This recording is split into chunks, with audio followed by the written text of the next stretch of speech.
जय हिंद। नमस्कार दोस्तों, मैं सुनील राव स्वागत करता हूं आपके अपने YouTube channel A to Z forum में। तो दोस्तों, पिछली वीडियो के अंदर मैंने आपको बताया था कि पूर्णिया का री एग्जाम होना चाहिए और उस वीडियो के अंदर मैंने आपको ये भी बताया था कि इस वीडियो के अंदर गलत कमेंट वही करेगा, यानी कि वही लोग ऐसे बोलेंगे कि पूर्णिया का री एग्जाम नहीं होना चाहिए। लेकिन जो पढ़े लिखे बच्चे हैं, जिन्होंने असली मेहनत की है, वो यही चाह रहे हैं कि पूर्णिया का सिर्फ और सिर्फ पूर्णिया का री एग्जाम होना चाहिए या फिर जहाँ पे पेपर लीक हुआ है उनका री एग्जाम होना चाहिए। अदर जो भी सेंटर उनका री एग्जाम नहीं होना चाहिए। तो उसी वीडियो के अंदर एक लड़के ने कमेंट भी कर दिया था, जैसा कि मैंने कहा था कि जिन्होंने पेपर लीक करवाया ना, लगभग वही री एग्जाम न होने का कहेंगे कि री एग्जाम नहीं होना चाहिए। तो आप ये सबसे पहले कमेंट देख लीजिए, जो आपको जैसे मैं दिखाता हूँ अभी स्क्रीन के ऊपर दिखाई दे रहा है आपको साइड में। इन्होंने लिखा कि सर जी, एग्जाम नहीं होना चाहिए क्योंकि मेरा 12 लाख लगे हुए हैं, री एग्जाम होगा तो मेरा पैसा डूब जाएगा, इसलिए री एग्जाम नहीं होना चाहिए। तो बाकी के नीचे मैंने भी लिख दिया कि भाई आपको मेहनत करनी चाहिए थी, तो इनको मेहनत करके सिलेक्शन लेना चाहिए, क्योंकि ऐसी मेहनत बेकार होती है और जो पैसे दे के लगते हैं वो भ्रष्टाचारी हो जाते हैं पहले ही। लेकिन बाद में जो इनके 12 लाख लगे ना, इसको पूरा करने के लिए वो पूरे साल भर भ्रष्टाचार फैलाते हैं। फिर उनको उसको खाने की आदत पड़ जाती है, हराम के पैसे खाने की आदत पड़ जाती है, तो फिर वो पूरा लाइफ टाइम भ्रष्टाचारी रहता है। अगर मेहनत करके लगेगा ना, तो उसको पता है मैंने मेहनत की है तो मैं सही से काम करूंगा, क्योंकि उसने एक पैसा नहीं लगाया, उसने अपनी पढ़ाई के ऊपर, अपनी इंप्रूवमेंट के ऊपर पैसे लगाए हैं। तो इसी दोस्तों, इसलिए मैंने इसको लिखा कि भाई आपको मेहनत करनी चाहिए। अब दोस्तों, एक चीज और दिखाता हूं आपको मैं, एक फोटो और देख लीजिए। ये फोटो है, इसके अंदर लिखा गया है कि 25 नवंबर, नीचे देख लीजिए लास्ट अपडेट। तो एसएससी की वेबसाइट अपडेट हुई थी 25 नवंबर को और 26 नवंबर को सीएचएसएल की आंसर की दे दी गई थी। उसके बाद में ये फोटो देख रहे हो, इसके अंदर भी आपका 26 नवंबर, यानी कि जो एसएससी है इनकी वेबसाइट है, ये 26 नवंबर को भी अपडेट हुई है। तो क्या आज आंसर की आ सकती है? तो दोस्तों आपको मैं बता दूं, अभी जो जो एसआई था वहां का, एएसआई था, एसपी था, सॉरी एसपी था, कहाँ का? जो पूर्णिया है वहां का, पूर्णिया का एसपी है। इन्होंने जो पेपर लीक करवाया था उन बच्चों को अभी रिमांड पर लिया हुआ है। आपको मैंने पिछली वीडियो के अंदर ऑफिशियली न्यूज तक दिखाई थी कि 25 नवंबर से उनको रिमांड पर लिया जा चुका है और जो इस बंदे को भी पूछताछ की गई है। मजिस्ट्रेट था जो कि फेक था, इनका इनसे पूछताछ की गई है। पूर्णिया जो एग्जाम सेंटर था वहां का जो है उनका जो मालिक था वो फरार है। अब दोस्तों आपको मैं बताता हूँ क्या आंसर की आज आ सकती है। तो वैसे दोस्तों चांसेस बनते हैं कि आज आंसर की आ जाए। आंसर के आ जाने के क्यों चांसेस बन रहे हैं आपको बता दूं, जो भी अपडेट होगी ना, जो भी अगर मामला बैठेगा सही, तो मामला यही बैठेगा कि पूर्णिया का री एग्जाम हो।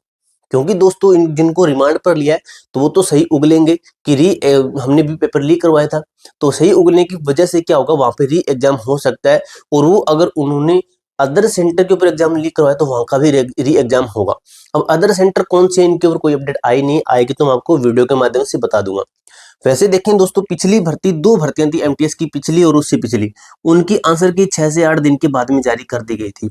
अब इसका एग्जाम हुआ आपका 14 नवंबर को लास्ट, और 14 नवंबर वाला हुआ था 19 नवंबर को, और 20 नवंबर को इनकी जो आंसर की लिंक है ये एक्टिवेट कर दिया गया था लिंक को। लेकिन देखते हैं कि 6 दिन बाद में अगर हम 19 नवंबर के अंदर 6 दिन जोड़ते हैं तो आपका कितना बनता है, लगभग 25 दिन, 25 तारीख, यानी कि 25 तारीख या फिर 26 तारीख को आपकी आंसर की आ जानी चाहिए थी, लेकिन नहीं आई। अब दोस्तों अगर इसके अंदर 6 दिन जोड़ते हैं तो आपका लगभग देख लीजिए कितना बनता है, 6 दिन जोड़ के 20 तारीख बनता है। तो 20 तारीख तो आंसर की आई थी, आंसर की का लिंक आया था। अब दोस्तों आपको मैं बता दूं कि चांसेस बनते हैं आपके लगभग या तो आज के बन रहे हैं या फिर कल के बन रहे हैं। वैसे दोस्तों आपको बता दूं, आंसर की तो आपकी आएगी, आंसर की जरूर मिलेगी आपकी, लेकिन ये हो सकता है आंसर की सभी की दे दे, बाद में ये करे कि आपकी जो आंसर की है वो रद्द कर दे पूर्णिया वाले की, यानी कि जहां पे पेपर लीक हुआ है वहां की आंसर की उन बच्चों की रद्द कर दे कि इन बच्चों का री एग्जाम दोबारा से होगा, फिर आपकी आंसर की जारी की जाएगी। या ऐसे हो सकता है कि सभी बच्चों की आंसर की एक बार रोक ले, आपको कोई भी अपडेट नहीं देंगे एसएससी वाले कि ये चीज हो गई, ये चीज हो गई, सीधा आपके आंसर की रोक लेंगे कुछ बिना कुछ बताए, और आपकी आंसर की डायरेक्ट आएगी पूर्णिया का पेपर री एग्जाम होने के बाद में, ये एग्जाम होने के 6 दिन बाद में। तो ऐसा हो सकता है। तो आज का वेट कीजिए, आज आपकी आंसर की आने के चांसेस है कि आंसर की आ जाएगी, क्योंकि सीएचएसएल की कल आंसर की इन्होंने फाइनल आंसर की जारी की है टायर 2 की। अब री एग्जाम किसका होगा? तो री एग्जाम दोस्तों आपको बता दूं, री एग्जाम के चांसेस किसके बनते हैं?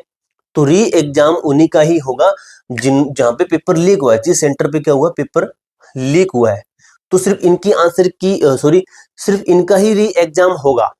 आप बाकी के बच्चे हैं, अदर सेंटर वाले हैं, तो वो डरिए मत। सभी बच्चे कह रहे हैं कि इस पूरा का पूरा पेपर रद्द होना चाहिए, तो भाई आपके कहने से नहीं होगा। आपको मैंने बताया था कि आप हमें ये सपोर्ट कर सकते हो कि #SSC/SSCMTS, तो ये किसके लिए था? तो ये हमने इसलिए किया था कि सिर्फ और सिर्फ पूर्णिया का एग्जाम रद्द करवाएं, कि वहां पे पूर्णिया का एक री एग्जाम करवाएं। बाकी के सभी हम नहीं कह रहे कि सभी के रद्द होने चाहिए, सभी के तो ये भाई काफी बच्चे ऐसे हैं जो कि 2-2 हजार 1-1 हजार लगा के अपने सेंटर के ऊपर पहुंचे हैं, तो उनका खर्चा कौन देगा भाई? बच्चे दोबारा से मेहनत कैसे करेंगे? काफी एग्जाम है, एलपी का है, टेक्नीशियन का है, आगे एग्जाम आ रहे हैं, तो उनकी तैयारी करें या फिर इसकी इसकी दोबारा से तैयारी करें? तो इसलिए ये मैंने बोला था। तो ये काफी बच्चों ने कमेंट भी किया था, इस वीडियो के अंदर भी कमेंट कर देना ताकि ये मामला आपका बना रहे, एसएससी को पता चले कि बच्चे अभी तक भी एक्टिव हैं। चोर पकड़े गए हैं क्या? तो भाई चोर पकड़े गए हैं और उनको रिमांड पर ले लिया गया। आपको मैंने बता दिया एक्सपेक्टेड फिर सेफ स्कोर क्या है। अभी दोस्तों आपको मैं बता दूं, जैसे अभी ना जैसे कैटेगरी वाइज बता देता हूं।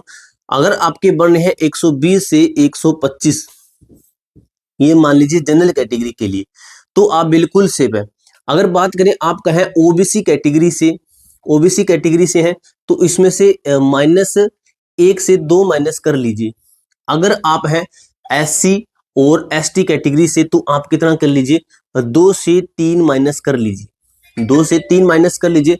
अगर आप है ईडब्ल्यूएस कैटेगरी से, तो आप कितना करेंगे, आप इसमें से कर लीजिए 1 से 2 माइनस कर लीजिए। तो ये आपके लिए स्कोर बनेगा जो कि सेफ रह सकता है, एक एक्सपेक्टेड है भाई, 100% नहीं कि इतना ही जाएगा। बाकी आपके आंसर के आने के बाद में आपको पूरा का पूरा अपडेट कर दूंगा कि कौन सी शिफ्ट हार्ड है, कौन सी सबसे इजी है, किसकी नॉर्मलाइजेशन कितनी है, तो पूरा का पूरा डाउट आपका क्लियर होता जाएगा।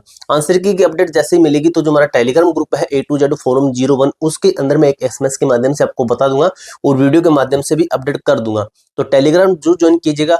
इसके अलावा आप भाई क्या चाहते हो एसएससी एमटीएस भर्ती के ऊपर, जो भी आपका डाउट है, जो भी सवाल है, तो कमेंट बॉक्स में जरूर लिखा करो, जिससे भी जब मैं नेक्स्ट वीडियो डालता हूं तो आपसे भी मुझे आइडिया मिल जाता है कि बच्चे क्या चाहते हैं, तो उस तरीके से मैं आपको गाइड भी कर सकता हूं। अब इसके अलावा कोई भी डाउट है तो कमेंट बॉक्स में पूछ सकते हो। मिलते हैं दोस्तों नेक्स्ट वीडियो के अंदर, तब तक के लिए जय हिंद, जय भारत।